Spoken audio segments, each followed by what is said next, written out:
Hi, guys. Welcome back to another episode of It's Not That Deep. It's such good vibes right now. I'm so happy to be filming during the day. I always film at night, and I kind of want to start filming during the day when the sun is out like this because it's beautiful. Okay, so I want to talk about, I'm just looking at my phone because sometimes I write down some notes. I want to talk about how to deal with failed situationships. I want to talk about what is a situationship. I wrote this down. A situationship is a romantic or sexual relationship that hasn't been clearly defined or labeled. It's more than a friendship, but it's not quite a committed relationship. You're kind of in that gray area, between just talking and then we're officially together. This is really hard. I looked this up. Okay, because I wanted to speak only facts, and I wrote this down. As a woman, it is scientifically proven that we have this bonding hormone, oxytocin, I think it's called. I hope I'm saying that right. Anyway, it's released during sex, but more so especially for women. This promotes feelings of trust, closeness, attachment, not just during sex, but even just during like cuddling and kissing and even like deep talks or whatever, you know what I mean? And I also want to let you know that if somebody disappears after sleeping with you or promising you all these things, or you guys went on like a few dates and they just randomly disappear, okay, this situationship becomes a failed situationship. That is a character choice. That is something that they have chosen, but that should not reflect on your worth. It takes two to tango. And at what point are we going to be introspective and realize, hey, I also signed up for this? Okay. And I know that they kind of like love bombed me and gaslit me, but are you going to sit here in the corner of your room in the fetal position, okay, telling yourself that you will never be okay if you don't have this person come back to you and give you attention and want to be in a relationship with you? That's ridiculous. Can we not? That's absolutely ridiculous. A failed situationship should not have this effect on you where you are so heartbroken and stressed out about it. I know it is so much easier said than done. I know that situationships can hurt more than relationships because it's that what if feeling. Like you didn't actually have a relationship with that person and you got so close and they were so perfect and it just seemed so good. I know that hurts, but I'm here to slap some sense into you, okay? So let's get into it. As egotistical as this sounds, I will say this with my chest. I really believe that I am the whole package. I pay my rent. I get my hair done, my nails done. I do, everything to just keep myself looking good. Like I do my best. And I'm also emotionally intelligent. I'm not saying I'm perfect, but it's the fact that I can acknowledge that I'm not perfect and I go to therapy. And look, all I'm going to say is I'm the whole package. I really work hard to make sure that I am that bitch. Okay. But still, I can go and sleep with somebody tomorrow that will literally ghost me the next day because they're not in a position where they want to be in a relationship. They're maybe immature and like maybe they're just not that into me, and that's okay. But am I going to walk away from that situation and be sad about it for weeks and weeks and like, oh, do I have to change my hair? Like what's wrong with me? Like why hasn't he called me back? I'm not going to do that because I've spent so much time on my own. I've been through failed situationships and relationships enough that now I understand it is never ever a me problem. It is a problem with them. And I'm not saying they're a bad person. People are allowed to decide that they don't want to be with you. Okay? That is absolutely fine. There are people that have made the conscious decision that they don't want to be with me or they don't want to be my friend. You're missing out. No, but like, and that's fine. I'm not going to lose sleep over it.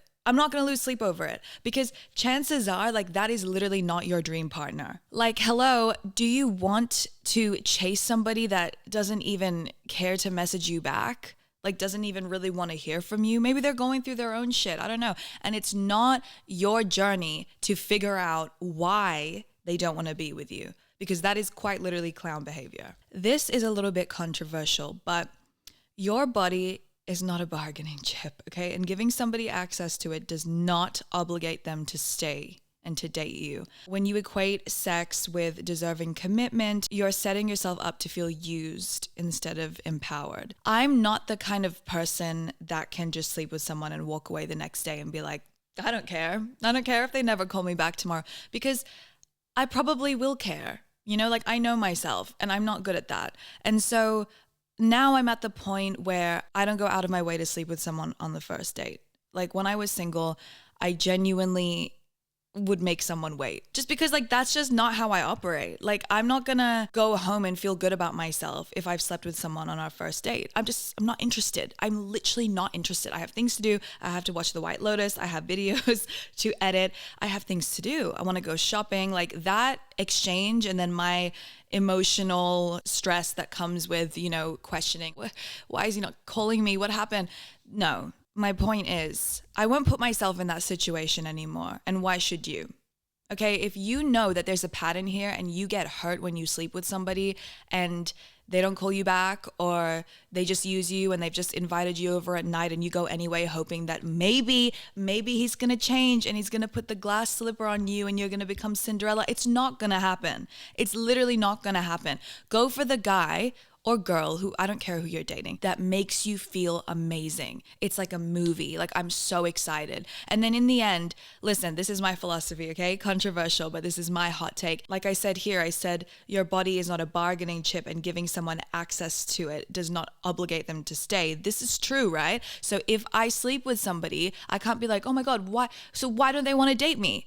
If I sleep with someone on the first date, or maybe somebody invites me over at 10 p.m. and then I sleep with them and then they don't call me back the next day, it's like, I'm an adult. I have free will. Okay, I decided to do that. I made that choice. Whereas if you make somebody wait a few months, a few weeks, whatever, however long you want to, everyone's different, and they take you to dinner and you guys have a good time and you're actually enjoying it and it's a good exchange, and then you sleep with them and they never talk to you again, at least you got something out of it. Like, I'm being so serious. At least they took you out to a bunch of dinners. At least they invested their time and, you learned something from that. I don't feel like you can really learn too much from sleeping with somebody or sleeping with a bunch of people after the first date. Listen, I know this sounds really vain, but I will not date a broke guy, period. I will say it with my chest, clip this, put this on TikTok. Men can fight me in the comments. I will not date a broke guy. Now, if I'm dating a man that treats me amazing and has a provider mindset and he only makes $10 an hour, but he's spending, I don't know, $5 of that $10 on me to buy me flowers, that's a different story. When I say I will not date a broke man, I'm not saying, oh my God, you have to be a millionaire and you have to live in a mansion. I want to date somebody that is just as ambitious as me. I'm ambitious. I'm paying my rent. I'm capable. So why are you not? Like, genuinely, I feel like everybody has the opportunity to do something great with their time. And I refuse to date a guy that's rummaging through my fridge, okay? Rent-free, like just living with me, going through my fridge, sitting around, bumming around, like not being serious about his career, because I'm not attracted to that. And I'm allowed to say that. And that's why I'll say it with my chest, I will not date a broke guy. The same way that there's guys out there that would be like, I don't want to date an Asian girl. I don't want to date a brunette. I don't know. Whatever your type is, my type is not broke men. Okay, period. And so 9 times out of 10, if I go on dates with somebody and they're spending a bunch of money on me, they're taking me to dinners and they're spoiling me and they're making me feel amazing and I'm having good conversations with them and they treat me amazing and I'm really happy, and then out of nowhere they ghost me, yeah, I'm going to be sad. But I'm going to be more sad if I was dating some bum that would invite me over at 10 p.m. and like literally gaslight me and was also talking to a bunch of other girls at the same time. And I wasn't really getting shit out of it. Like, do you see what I'm saying? I know it sounds vain. I know it's very controversial. I'm not saying this is good advice, but my opinion is date up. Date guys that are doing things for you. Date guys that are spoiling you, that make you feel amazing, because even if they ghost you, honey, at least you got something out of it. You had a good time. And like, when you date people that are successful and that are smart and that are kind, like good people, even if it ends sour and it's a failed situationship, you are one step closer to finding like true love. You're one step closer to finding an amazing relationship, because I feel like we learn from our relationships, even if they're short ones that only last a few months and they really hurt. It's like, it's gonna hurt more if it's with a bum. It's gonna hurt more if it's somebody that gave you signs, such clear signs that they were gonna play you all along. Does that make sense? When something unclear ends, it's not a failure, it's just clarity, okay? Listen, I wanna validate you right now and say, I know that love bombing exists, and I also know that more specifically men I'm going to come for men, and I'm going to say more specifically men. They will literally like look you in the eyes and be like, man, you're so perfect. Like, I can't wait to just like be in a relationship with you and do all the things that we're going to do. And like, they're so full of shit. They'll say all of that. And then they will literally turn around and like cheat on you. Or they'll like go and speak to other girls. And then as soon as you sleep with them, just like that, they lose interest and they're out the door. I know that sucks. I know that's why you've tapped on this video, because that sucks and it feels like shit. And then you feel really embarrassed because it's like, why did I just waste my time? Like I said before, I could be watching The White Lotus or editing my YouTube video or going to the gym. Listen, it's really important to still like have a life and do all of your own things and hang out with your friends and keep your options open. Like if you are dating somebody, don't just like wrap it up like, it's done. I'm tunnel vision for only this guy. I know you might like that guy the most, but still go on dates. Okay, still talk to people, especially if you are not 100% sure that he wants to lock it down. Because when a man wants to lock you down, they will want to lock you down. I'm telling you this from my experience. If he feels that sense of urgency to like lock you down and he's emotionally mature and ready for a relationship, he will make it his life's mission to impress you. There are still really good men that exist like that. But it's your fault if you are chasing validation or commitment from a guy that so obviously is not in that headspace and does not want to give you those things. That's when it becomes embarrassing, okay? Because it takes two to tango. And like I was saying before, you can't use sex, like you can't use your body as like a bargaining chip. Somebody is allowed to sleep with you and turn around and be like, I don't want to date you. And it sucks. I'm not saying it's a good thing. That's awful. But let's take the power back, okay? Let's take the power back. And let me remind you something that I feel like you really need to hear. Let me clock you real quick. You are so incredible and capable and amazing without a relationship. And that person, as much as you might be like, oh my God, he's so cute, he's just so fine, and like we just have such good chemistry and everything's amazing, and like what if like we could have had the best relationship? I know, honey, I get it. I know it hurts. I just took a nice deep breath and there's a bunch of birds flying. And you know what? Like it feels so good to just not really care about men and decenter men. Like I feel amazing. And I'm not saying like I hate men and you know, just be like a man hater and don't date anyone and be celibate for 8 years. I'm not saying that. But there was a point in time where my whole world revolved around like the guys that I was dating, and I literally could not detach myself from that feeling of like, if you don't want me back, then I'm a failure. And when you are able to just detach and remind yourself, I'm amazing as I am, somebody is going to come and sweep me off my feet and they're going to spoil me. They're going to treat me incredible. They're going to have a nice job. They're going to be whatever you like, tall and handsome and whatever it is that you want. That person exists. They're out there. And just because this person here, who you thought you had good chemistry with, turn around and end up to not really be that great and hurt your feelings and left you, what?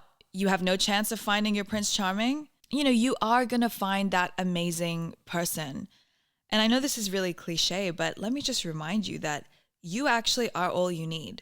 Like me by myself, if you took away the privilege for me to like date anyone and I was going to be single for the rest of my life, I know it's easier said than done, but like I think I would really be able to occupy myself. I take myself out to do things and I go on dates by myself sometimes. I'll go to the movies, I'll go eat by myself. Like, I'm not saying, oh my God, I hate love and I don't care about being in love, because love is amazing and love feels great. But you know what feels almost better than even being in love is just when you pour that love into yourself and you fill your own cup and you feel great and you're working out and you're taking care of your body and all of that. I mean, that feeling is unmatched. And that's why even if you do get into a relationship and it's the best relationship of your life, I would still be encouraging you to spend so much time nurturing yourself and looking after yourself and doing things that you want to do, because that person that you're dating is their own person as well. And so like even then when you find your dream partner, I would still encourage you to go off and do your own thing. So now in this situationship that you're in, or just getting over whatever it is, like, I just want to remind you that this is such a waste of your time.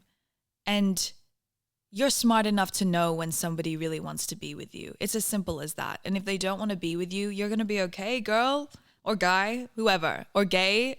Everyone's welcome here. But you're going to be okay because there's so much for you to do. There's so much for you to see. Yeah, I know you're going to be sad over it for a little bit. You might be crying in the fetal position in the corner of your room. Been there, done that. But eventually, you need to pick yourself up. You need to listen to this video over and over again if you have to. And I want you to remind yourself that you're so much better than just sitting around crying over these failed situationships. It's going to take time until you find the right person. You know, I used to really hate the advice that's like self-love and like look after yourself. Like I used to just hate that because it's so cliche.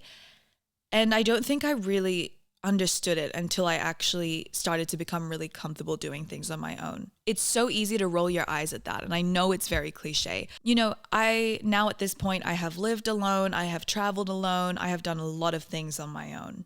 And so it's really good to have that base. And chances are, if you're really stressed out or upset after a failed situationship or going through a situationship that's really stressing you out, then it might be that you're actually not as good at being alone as you think. Like maybe you actually have this anxious attachment and your ego needs to be stroked and you have this unacknowledged struggle within yourself that tells you that you need to have this person giving you attention. Otherwise, you're a failure and you're never going to be happy. I know this is like really harsh advice and it might be a tough pill to swallow, but chances are you're actually not that good at being on your own. So take this as an opportunity for you to be introspective and do things by yourself and do things for yourself. And trust me, when you start doing that, that's when they're all going to get in line, honey. That's when they're going to be like, oh, that person is valuable. That person can hold their own and that's so attractive. And then you won't be faking it. Have you ever dated somebody and then you have to fake it? I've done this before where I'm like by my phone like this, like when are they going to text me? I'll just like wait for them to text me telling me let's do something tonight. You're allowed to be excited and to be hopeful and to anticipate going on a date and all of that. But I don't want it to be like the purpose of your existence. So now if I'm excited to go on a date, I still have other things I would be really happy to do. Like if that person canceled on me, I'd be like, well, that's fine. There's this movie that I wanted to go see. There's this friend that I wanted to call. There's this show that I'm loving or this book that I'm reading, whatever it is. Like, do you get what I'm saying? I don't want you to sit around and be like, well, that sucks. Like, I'm doomed now. Oh my God, do you know how many people in this life would be dying to be in your position? I know it's so deep and it might not be what you want to hear, but there are really people out there that would just be dying to be in your position. You have so many amazing opportunities and great things coming for you. And please remember that. That's why I named this podcast It's Not That Deep, because it just isn't. At the end of the day, it's just not that deep. I just want to say I love you guys and thank you for listening to today's episode. I know it's like a little bit of a short one, and I want to talk about some pop culture and other things in my next episode. I'm doing 2 videos a week at the moment, which is the first time I've ever done this, but thank you so much for almost 400,000 subscribers. I can't believe that. We're almost at 500,000, which is crazy. I have my 100,000 YouTube plug here. So exciting. But yeah, I can't wait to have 1 million one day. And I'm just so happy that I have you guys here watching.